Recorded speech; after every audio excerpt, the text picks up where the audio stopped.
تنقول لك شو غيوجه راه يعطيك الخبر. كاملين اصاحبي مالك شكون اللي ضربك شكون اللي تعدى عليك؟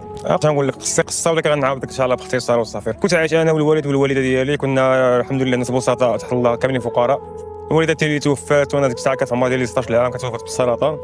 الاب ديالي كان نقدر نقول لك الناس القدامي، كان قاصح من ديك العقليه القديمه صافي جرى عليا انا. ماشي كانت توفات هي انا جرى عليا من الدار. قبل ما توفى تقريبا بعام كان جرى عليا، قبل ما توفى هي بعام كان جرى عليا من الدار. ما شفتش تقريبا 8 شهور والله الا 8 شهور ما شفتها بالله، حتى بقات لي تقريبا 2 دقائق وغتموت.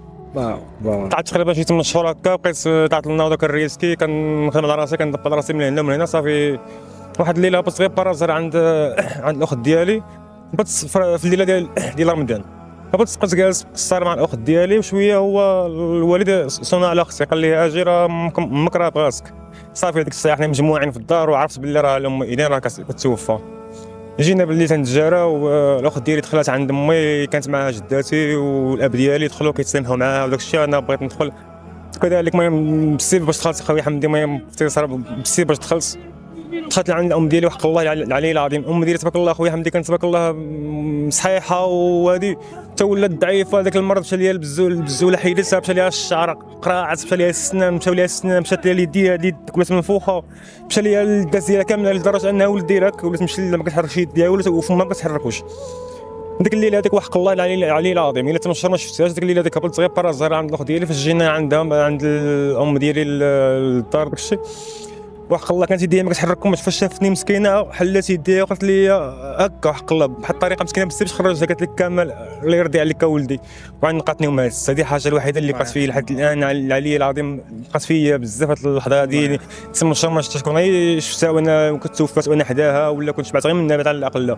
والمشكل الكبير هو انها اختارتني في واحد السن ديال المراهقه. اصعب حاجه هو الوالدين يختاروك في السن ديال المراهقه، يعني مثلا تختارك وانت كبير او لا صغير، يعني من تما ما رجعتيش للدار؟ من تما ما رجعتش للدار كاع من ديك الساعه. وانا صافي الاب ديالي صافي جرى عليا باش كان ناوي يتزوج. كان ناوي يتزوج وراه تزوج، وراه دابا عنده جولات. صافي انايا انا عاقل. واحد الكلمه كانت كتقول لي قبل ما تموت، وحق الله كتقول لي ولدي عارف راسي غادي نموت، وعارف راسي ما كاينش اللي غادي يعقل عليك، حتى باك ما غاديش يعقل عليك. بقيت كل مره وفين جاب الله. واحد المره كنت قفلت 18 عام، طلعت للجزائر انا وواحد الصديق ديالي، وفي الجزائر بالضبط في تبسه. كنا خدامين في القبص، كنا خدامين الحمد لله تقريبا شي عامين. فاش قفلت انايا 20 سنه هبطت بحالتي للمغرب، بقيت خدام في نفس الوقت خدام في القبص وداير تكوين الحلاقه والصنعه ديال الذهب. انا صناعي ذهبيه يعرفوني سيتي السور، البومبيز لافاج، يعني جميع الصناعات الحمد لله. كنت نضرب هنا ونضرب هنا وطلعت مع واحد السيد قال لي خويا كامل علاش ما تشيش دويره كريدي، انت تبقى حياتك كامله وانت كاري علاش خويا دويره كريدي وخدم على رزقك وتبقى تخلصها، بعد كتسمى يجي واحد النهار وتولي الدويره ديالك. وفعلا خويا حمدي الدويره خويا حمدي يتمنى اي شاب وحق الله. يعني وقفت عليه انا فاش كانت كتبنى في الرش، بقيت كل مره نشري حويجه، مره نشري سداري، مره نشري هذه، مره نشري حتى في الرش الحمد لله. خاطي على الكريدي ديال الدار، خاص على الكريدي ديال الدار. هذاك العام هذاك نيت تزوجت تزوجتي؟ تزوجت في هذاك العام نتلاقيت مع واحد الانسانه تزوجنا. صافي تزوجت بها، بقيت انا وياها تقريبا هكاك. ذاك العام الاول كامل داز مشاكل، كامل داز روينه. العام الاول اللي تزوجت بالضبط، العام الاول ضربت فيك صيدار ليا كامل انايا حديد، مني فيه مهرس، حد جبهتي مهرسه، سناني مهرسين، يعني هذيك الصيدله ديال العام الاول. العام الثاني ولات اخويا حمدي كل شهر كيوقع لي، كل شهر كل عام في شهر جوج كتوقع لي اما كارثه اما كصيده اما شي حاجه اللي انا وليت كنخاف من شهر جوج وحق الله العلي العظيم. صافي هي ديك بقيت انايا المشاكل بقينا كنشوفوا الحل الوحيد هو الطلاق.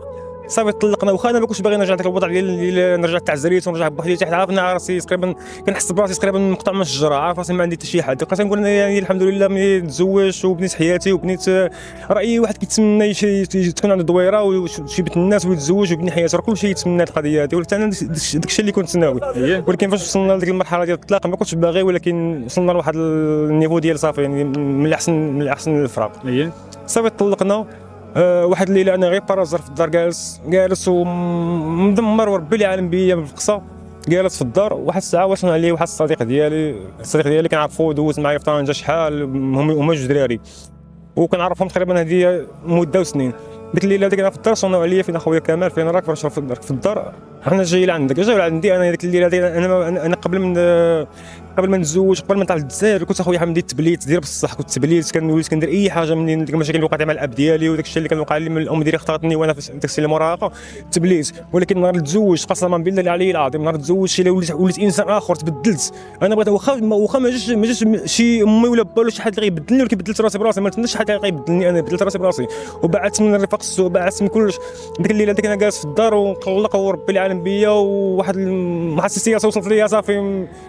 هو عيط ليا واحد الصديق ديالي فين اخويا كامل جا عندي المهم جا عندي للدار كنا جالسين هو كان عنده هز معاه واحد القريعه في يدو دخلنا بقينا جالسين انا ما كنتش نبغي نشرب ولكن اللي كنت مغير وداك الشيء يعني شربتوا كاملين لا شربنا ولكن انا مازال ما بديتش هو كان جا سكران جا شارب هو صاحبه انا كنت يلاه عاد ناوي غادي نبدا.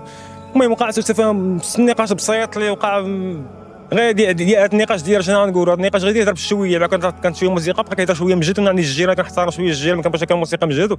هو قال لي بحال اللي ما حملنيش نجي عندك لدارك وبقينا هكا بقيت انا كنبرد ما نبغيش هكا المشاكل عارف راسي اللي وقع لي شي مشكل ولا ضاربنا ولا شي حاجه راه الا مشيت للحبس ولا غتمشي لي داري غتمشي لي محامي ولا الاخر باش غيديروا لي ما عندك حد ما عندي حد قسما بالله داك الشيء راه واخا جات فيا واخا تجي فيا كنبرد وكنسكت.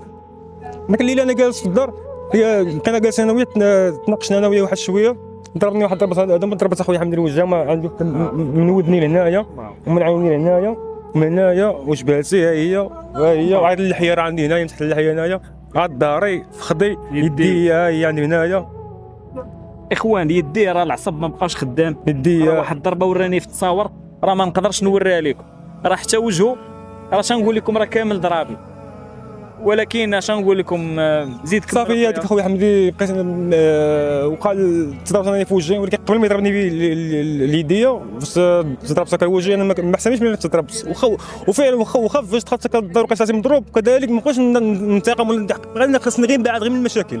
صافي جلست في الدار الدفو الوحيد الغلط اللي درت هو اني ما طرقتش الباب فاش ما خرجوا بحال ما طرقتش الباب خليتها حالي نقول خليت شويه مردوده.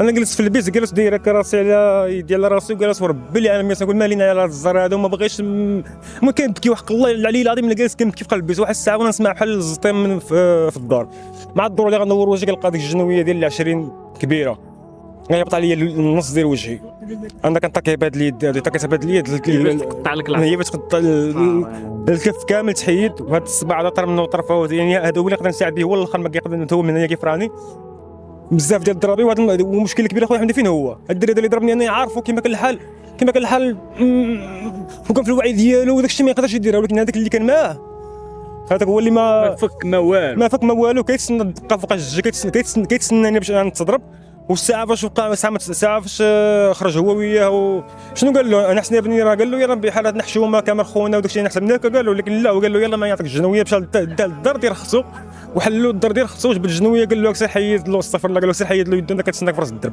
انا هي ديك فين انا جالس هي فين جا مورايا بقى كيضرب هي فين اليد ديالي والمشكل الكبير اخويا عندي فين ضربني اليد اللي انا خدام بها انا عندي جميع الصناعات عندي حلاقه عندي بزاف الصناعات والحمد لله فنان ماشي زي ما كنقول هذا باش كامل دمرت علاش كون كان مثلا عندي شي اب ولا اخ ولا هذيك عارف نحط التسفيه ما كاينش يعني السند الوحيد عندي هو يديا وبصحتي يعني اليد ما تقدرش يعني وترجلي واقف معك دابا حاليا راه كنحس بها باني مكسر الحديد 4 ساعات ما كنقدرش نفوت الوقف خصني اما نمشي اما خصني نجلس وعادي يديا وكذلك الدار كنت طير ونزل ما تمشيليش وحق الله العلي العظيم ما كندير اي حاجه بلاتي كنقاطعك هذا السيد هذا ديكلاريتي به اخويا حمدي ولا قلت واحد الكلمه تقدر تجيك عجب درت ليه التنازل ويلي والله درت ليه التنازل هادشي كامل اللي دار هادشي كامل درت ليه التنازل علاش غادي يقدر بزاف الناس يشوفوا هذا الفيديو هذا ويقولوا كيف درت التنازل اخويا حمدي علاش نهار لقيتها في السبيطار ومخيط وكل بيطاني هي الاخر فاطمه هي الاخر ما بقيتش نشريها يعني